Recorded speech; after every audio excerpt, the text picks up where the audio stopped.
Hi, I'm Bob Roberts, lead designer at Monolith, showing Shadow of Mordor here at Gamescom. So let's talk about what's new here at Gamescom. Yeah, we're showing, for the first time, we're showing the story of the game, a core story mission that takes place fairly early on. It's led by Gollum. He's the character who's kind of taking you through a few of these missions to discover the history and the mysteries of the wraith that inhabits you, which we revealed at Comic-Con was Celebrimbor. So this is the mission where you find out he's Celebrimbor. Can you talk a little about the mission and what people will experience? Yeah, so initially, you meet Gollum, you get some cinematics with him. A lot of people have been talking about this. We got an animator from the films that actually worked on him originally, so he's really pretty spot on in terms of that portrayal. And he's leading you through trying to find these artifacts. They're heirlooms that'll jog the memory of the wraith.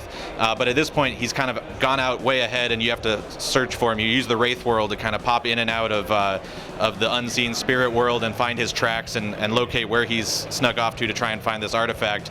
And when you do, you're deep inside a cave where a massive Graug lives and has come back. And so not only do you reveal the memories of the wraith by finding these heirlooms, you're also kind of unlocking more of his power. And so this is where we unlock another big skill in the game that you use to try and escape quickly while the Graug is chasing you.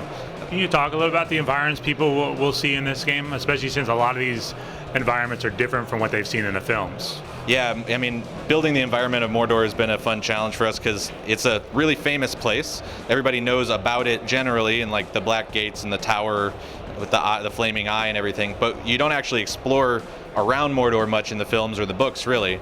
And so in our world, Sauron's been gone for thousands of years, so our representation of it is kind of a frontier. It's like a wild frontier that's been growing back from the last time he had occupied it. Life sprouting up, and there's actually some greenery, and it's not quite the totally blasted lava and ash at this point. It's now he's moving in and starting that industrialization war machine that'll eventually transform it into that over the course of the kind of 60-year period that this takes place in between the events of The Hobbit and The Lord of the Rings. Can you talk a little about how you guys have designed this game? I mean, you're starting now to let people play the story, but then there's also the sandbox mode. How does this all play together? Yeah, I mean, it's an open world, third-person action sandbox game. There's tons of activities, tons of optional content, things for people to do whenever they feel like changing the pace up a bit. So there's the core missions, the core story that takes very much kind of the same shape as Red Dead Redemption. We had the lead writer from Red Dead Redemption writing our core story as well, and he helped give us some tips and tricks about the kind of core structure of that. So there's a non-linear story that's very character driven. So Gollum is one of those characters that you'll have several missions with. There's a lot of other characters you'll meet along the way.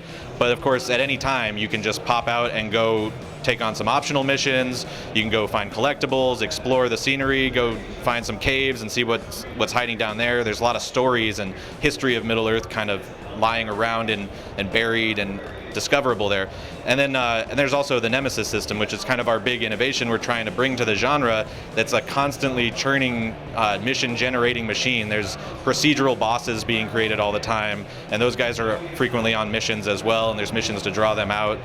So that's kind of an endless component of the game that you can pop in and out of whenever you want, and it kind of overlaps with all the other missions as well. Those guys will just show up sometimes in the middle of some other missions and make dynamic, crazy things happen that are going to be very unique to your game, because no two playthroughs will be the same with the guys that get created for that system. You guys are showing Gollum for the first time here. People know him from Andy Serkis's work in the films. Did you work with him at all in bringing this version to life? We spoke with him a little bit, but actually our Gollum is Liam O'Brien, who just did a really killer job. Full-on performance capture, in the suit, mocap and voice all at the same time, and he's just really stellar. And again, like I said, the animator who worked on Gollum in the original films, helping bring it to life. It's been really great. That's the first time that Andy Serkis has not brought that character to life from what people remember in the movies. That's true, yeah. When it comes to performance capture, what has that opened up for you guys in being able to tell a story like this? Just the level of detail you get in the performances.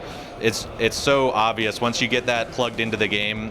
The difference between an actor getting to play off another actor and really feed on the emotion in the room in that moment versus standing in front of a microphone in a VO booth, maybe if they're lucky watching a gray box skeleton of the cinematic or something like. You really get so much better performance out of these guys, and they're really great actors.